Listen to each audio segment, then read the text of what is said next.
creditor, el principio de universalidad objetiva de la legislación anterior, el patrimonio del deudor responde, como dice ahora la ley concursal, el patrimonio legalmente embargable del deudor responde al pago de todas sus deudas, la universalidad subjetiva en el trato paritario proporcional a los acreedores y, como les mencionaba, ese impulso ya ahora sí como un principio específico de parte del juez. En cuanto a presupuestos, varían. Ahora están contemplados en el artículo 4 de la ley concursal. Se refiere como presupuestos subjetivos a personas físicas sin tomar en cuenta su actividad, profesión o oficio para todo tipo de deudores. Permite que las sucesiones se acojan al proceso concursal, sobre todo cuando el causante en vida se había sobreendeudado o cuando la sucesión ya abierta, por ejemplo, se autoriza la continuación del comercio del difunto y en esas circunstancias se sobreendeudan y podría ser que una sucesión llegue a la fase de concurso o a la parte de concurso. También habla de personas jurídicas de derecho privado independientemente de la naturaleza, objeto, actividad, salvo entidades expresamente excluidas por ley, las personas jurídicas en fase de disolución o liquidación. También hay una norma que permite entrar a concurso a los fideicomisos. Pero también menciona que en lo que es sucesiones y en lo que es liquidación, predomina las normas de los procesos concursales. Más que las de las sucesiones, más que las otras, predominan lo que disponga la ley concursal. En cuanto a los presupuestos objetivos, están en el artículo 5. Cambiamos aquello de la cesación de pagos por la insuficiencia patrimonial. Por ejemplo, en materia de quiebra, era interesantísimo el artículo 851, que establecía del Código de Comercio, que establecía los supuestos para declarar una quiebra. En cuanto al concurso civil o insolvencia, estaban regulados en el Código Civil, que era precisamente el estado de insolvencia, tener más pasivos que activos. Ahorita todas se concentran en la insuficiencia patrimonial, que puede ser muy evidente, como es el 5.1, una crisis patrimonial general y no transitoria que impida satisfacer puntualmente sus obligaciones dinerarias.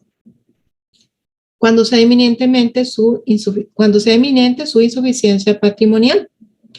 Y lo que es el 5.2, la presunción de insuficiencia patrimonial, que parte de una serie de supuestos establecidos en el 5.2, que no necesariamente es tan claro, pero que hace presumir que puede entrar en insuficiencia patrimonial.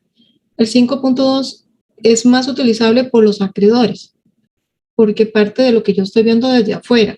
Ese es uno de los problemas muchas veces de los acreedores, que son los últimos que se dan cuenta de la crisis porque la empresa en principio no evidenciaba su crisis. Entonces hay cierto tipo de puntos que luego se pueden profundizar en las preguntas que hacen presumir ese estado de insuficiencia patrimonial. Ahora, en cuanto a la posibilidad, esos eran los presupuestos para ser sujetos de un proceso concursal. ¿Quiénes pueden solicitar un proceso concursal? Bueno, lo puede solicitar el propio deudor, pueden solicitarlos los representantes legales de una empresa. Lo que establece la ley es que en caso de los representantes legales de una empresa, pues tiene que haber un acuerdo firme de accionistas que autorice la solicitud de concurso. Pero igual lo puede pedir el deudor, los representantes legales, en este caso quienes ejercen la administración, o representación de patrimonios autónomos, los acreedores del deudor o de patrimonios autónomos, entidades públicas que legalmente ejercen la supervisión o regulación de actividades de empresarios susceptibles de ser sometidos a concurso. Importante que en este artículo 12, en este punto, no estableció cuáles, porque anteriormente la ley anterior, dígase el Código Procesal Civil de 1989, establecía la figura de la administración y reorganización con intervención judicial que podía colaborar o solicitar la figura cuando habían empresas con autorización de oferta pública, títulos valores, que lo solicitara la SUGEVAR. Pero ahorita lo dejó amplio. Ahora, otro de los grandes cambios que nos cambia totalmente aquella mentalidad de solicitar la quiebra por parte de un solo acreedor, que el juzgado va a aplicar el 760, el Código Procesal Civil del 89, dándole una prevención de pago al deudor. Y si el deudor pagaba, entonces se giraba el dinero a este acreedor y pues se archivaba el expediente, con lo cual se podía perjudicar al resto de los acreedores. Ahora la ley concursal requiere de 2 o más obligaciones vencidas en perjuicio de acreedores distintos. O sea, ya no se puede pedir un proceso concursal con un solo acreedor y una sola deuda, ni siquiera con un solo acreedor con 2 deudas. Tienen que ser en perjuicio de acreedores diferentes. Así lo encuentran ustedes en el 5.2 y 14.5 de la ley concursal. Pluralidad de acreedores. 2 o más, eso sí. Ahora, otro punto importantísimo es la imposibilidad de enervar el proceso de concurso mediante pago. Otra de las situaciones que se presentaban en las quiebras con esa prevención de pago que se hacía con el 760 y que también se permitía en la figura de la administración y reorganización con intervención judicial,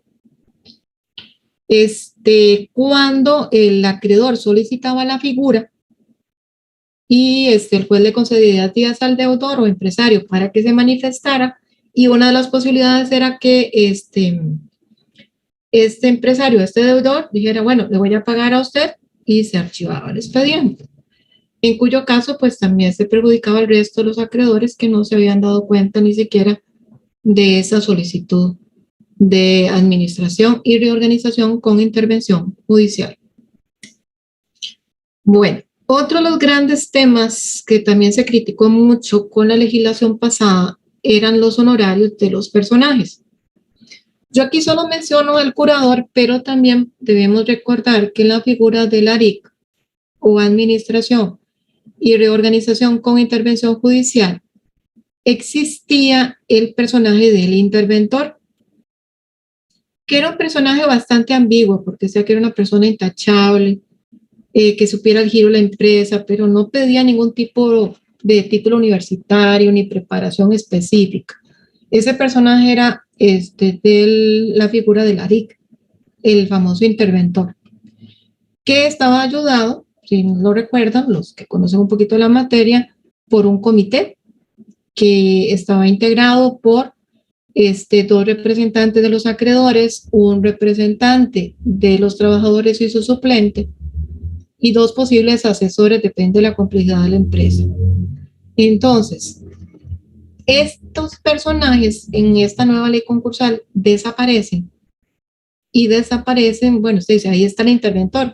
Sí, pero es otra visión de interventor, ya no es la misma figura que se había establecido en la figura del ARIC, sino un personaje con otra mentalidad, con otra preparación académica y con otros fines totalmente diferentes.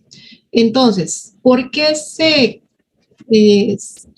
consideró necesario eliminar el personaje del curador? Bueno, hay que recordar que de acuerdo al Código Procesal Civil del 89, al Código de Comercio, este personaje era abogado con experiencia en la materia, tenía que estar en una lista que llevaba el Poder Judicial para poder ser nombrado, y en el caso tenía diferentes escalas de honorarios. Por ejemplo, en administración, como era el interventor, no siquiera era abogado, ni siquiera tenía una profesión X, tenía que tener experiencia, eso sí, en el giro de la empresa. A él se le pagaba por lo menos 5 salarios base de oficinista 1 del presupuesto de la República. Si el interventor pasaba a ser el administrador de la empresa, entonces ganaba lo que ganaba el administrador de la empresa. Era un proceso caro y era honorarios mensuales, no era tampoco monto final. El curador del convenio preventivo tenía una escala, pero había un punto importante. Esos curadores del convenio preventivo ganaban por el monto total de créditos legalizados. Había una escala diferente de los montos que iba ganando, similar a lo que son los honorarios de abogado. para que lo tengan presente. Pero ganaba del monto total de legalización. Ok. En el caso de los curadores de la quiebra y del concurso civil, el código hablaba que ganaba el 5% de lo que efectivamente produjera el concurso o la quiebra. En su caso, dependía de si era, entre comillas, una buena quiebra para que ganaran mejor. Se dieron casos, no digo que no, pero ahí el problema era que el monto se establecía no con base en la legalización, sino en lo que efectivamente produjera el concurso. Aparte de que el curador es un personaje con formación de abogado, de acuerdo a la normativa anterior, que tenía experiencia en materia legal, pero no necesariamente en administración ni en salvamento de empresas. Por lo cual, estos nuevos personajes que crea la ley concursal tienen una formación específica de administradores de negocios, contadores públicos, y otras profesiones afines para el salvamento, para la administración de patrimonios. No es que está cerrado para abogados, porque dice que podrá ser un abogado que tenga mínimo un bachillerato en ese tipo de profesiones. O sea, no está cerrado, pero ya va a ser más difícil. Igualmente, se crea un reglamento para igual convocar a concursos para las personas interesadas. Estos personajes, para los tres, digamos, son los mismos requisitos. Para el interventor, el administrador y el liquidador, son los mismos requisitos. Estos otros personajes que aquí les nombro son auxiliares en caso que estos personajes consideren que es importantísimo que les ayuden a cierto tipo de materia. Entonces ellos pueden pedir que se le nombre un auxiliar y el juez determinará si los honorarios de este auxiliar se le rebajan al personaje o se le paga diferente por aquello del orden. Ok. Otro punto importante es qué hacían o qué hacen, porque todavía no están funcionando o qué van a hacer. Porque el interventor en la nueva ley se nombra cuando el deudor o empresario continúa en la administración. Están como supervisores y para autorizar ciertos actos. Pero sobre todo, usted va a ver un interventor nombrado cuando el deudor o el empresario sigue en la administración de los bienes. En el caso del administrador, el administrador se nombra cuando el propio deudor solicita que parte de los bienes los administre el funcionario y que él va a administrar otros, o cuando el juez considera que es mejor que este personaje administre todos los bienes. Hay ciertos actos sospechosos que el juez podría decir, no, mejor que sea el administrador. Entonces, este es el que va a administrar bajo la fiscalización del juez. Y el personaje liquidador se nombra cuando se entra a fase de liquidación. Puede ser cualquiera de estos. De hecho, el interventor puede pasar a ser administrador y cualquiera de los dos puede llegar a ser liquidador. Entonces, no hay, salvo que ellos tuvieran culpa en algunos actos irregulares. ¿Ok? Ahí están los artículos donde los pueden localizar. Las juntas de acreedores, pues en su momento se criticaron mucho. Pues, de mi parte, yo creí que las iban a eliminar después de tantas críticas que les habían hecho, porque dentro de las críticas que recuerdo, pues que atrasaban el proceso, que a veces los acreedores no llegaban, que a veces discutían cosas que no eran de interés y que al final podrían más bien atrasar. La nueva ley retoma las juntas de acreedores, le da el punto esencial que es la aprobación por mayoría de las propuestas que presente el deudor o que presente los acreedores o las presente el personaje que está a cargo del proceso, es a las juntas a las que les corresponde la aprobación o improbación de esos acuerdos, más otras decisiones que van a ir viéndose a lo largo del proceso concursal, pero retoman vida con mayores regulaciones. Hay norma específica, el artículo 29 la regula muy bien. El artículo 40 es el que regula la junta que aprueba el convenio, también bastante especificado quiénes votan, quiénes no votan, cuándo votan unos, cuándo votan otros, etcétera. Entonces sí, retoman las juntas con mayor regulación. Otros cambios importantes, repito, porque uno se pone a pensar, bueno, ¿qué otros cambios?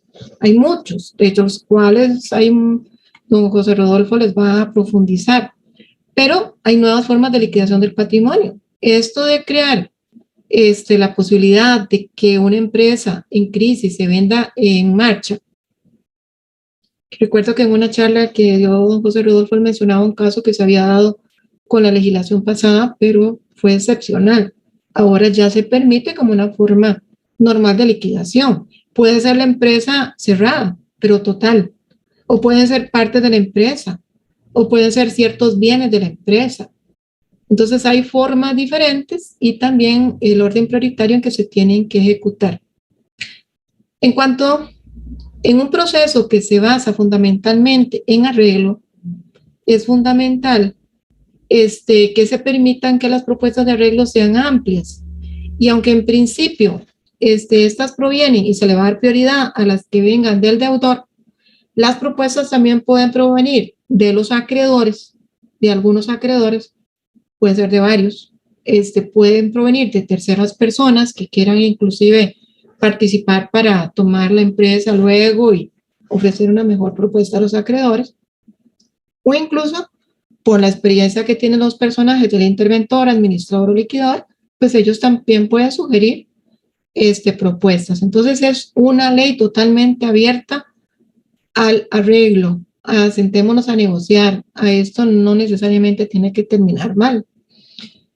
Ahí ustedes pueden ver las posibilidades que vienen del artículo 38 y 39, pero también cuando la ley concursal nos habla de la solicitud del deudor, hay un apartado dentro de los requisitos que menciona las posibles propuestas, que toma muchas de la figura del convenio, por ejemplo, mayor plazo, abandono del activo, también toma muchas de las figuras de plan de salvamento, la figura de la administración, como la reestructuración, cierre de ciertas sucursales, etcétera. Entonces, ahí ustedes pueden verlas, están en la solicitud del deudor. Hay un apartado específico donde se mencionan algunas. Igualmente no son únicas, porque siempre, incluso en el convenio preventivo, estaban abiertos para que se pudieran dar más. Permite arreglos fuera de los tribunales, deben ser homologados luego por el juez, pero facilita notablemente lo que sería discutir un arreglo en los tribunales. Entonces, se toman los acuerdos fuera del tribunal, luego vienen y se homologan. Y la parte que don José Rodolfo les va a hablar más sobre la aplicación de mecanismos de resolución alternativa de conflictos en materia concursal, que es totalmente novedoso y que permite fácilmente terminar este tipo de procesos. Otros cambios: establece una clasificación unificada y ordenada de los créditos concursales. Establece, repito, hay dos tipos de créditos en los procesos concursales que establece claramente la ley concursal: los créditos a cargo de la masa y los créditos concursales. De eso me estoy refiriendo ahorita, que son créditos con garantía especial, los créditos con garantía general, los créditos comunes y los créditos subordinados. Esta última categoría de créditos nueva para mí, incluye ahí aquellos acreedores que voluntariamente se quieran considerar como subordinados. De hecho, si usted lo ve, primero vamos a pagar los de garantía especial. Hay un fondo que queda ahí por si acaso no alcanza para los de garantía general. Luego lógicamente los de garantía general, donde encontramos los alimentarios y los trabajadores entre los más destacados. Tenemos los que siguen en escala, los créditos comunes, que no son ni los anteriores ni los últimos, generalmente los quirografarios, no tienen ningún tipo de garantía, pues la garantía es lo que queda después de pagar a los de garantía especial y los de garantía general. Y pues finalmente los créditos subordinados, como repito, que algún acreedor voluntariamente se quiera someter, o inclusive los créditos de familiares del concursado o relacionados con la empresa, pero hace la excepción salvo que sean créditos laborales o alimentarios, en cuyo caso sí podrían tener la prioridad de créditos de garantía general. Esos son los famosos créditos subordinados. Hay procedimientos especiales, a pesar de que dice que había un solo proceso. La ley habla del pequeño concurso. Aquí es donde están en este momento incluyéndose las solicitudes que anteriormente se gestionaban por el concurso civil de acreedores de deudores sobre endeudados. Es por esta vía que se están tramitando. Tenemos también procesos concursales de grupos de interés económico, que también regula en un solo artículo muchas normas que estaban dispersas y no tan claras como uno quisiera. Los plazos de la ley son más cortos, también es otro punto muy importante, que los plazos sean más cortos. Nada más me voy a devolver un momentito, porque en el tema de los honorarios de estos nuevos personajes, estos se establecen por un reglamento y hay un reglamento que establece muy claramente cuándo se paga más al interventor o menos al administrador, al liquidador. Esto se establece, ahorita no aparece en la ley, pero están en un reglamento. Por si acaso es que ahorita me acordé que no les había mencionado ese detalle. Entonces, plazos más cortos. De hecho, otro de los puntos también que llama la atención es que en que se presentan recursos contra las resoluciones del juzgado, la interposición del recurso no suspende la decisión, o sea, se sigue ejecutando. Ese es otro también de los que recuerdo en este momento. Sigue existiendo el juzgado concursal, el único por el momento, pero se establece la posibilidad de crear futuros juzgados concursales. Ahorita tenemos uno solo para todo el territorio nacional. Y pues de mi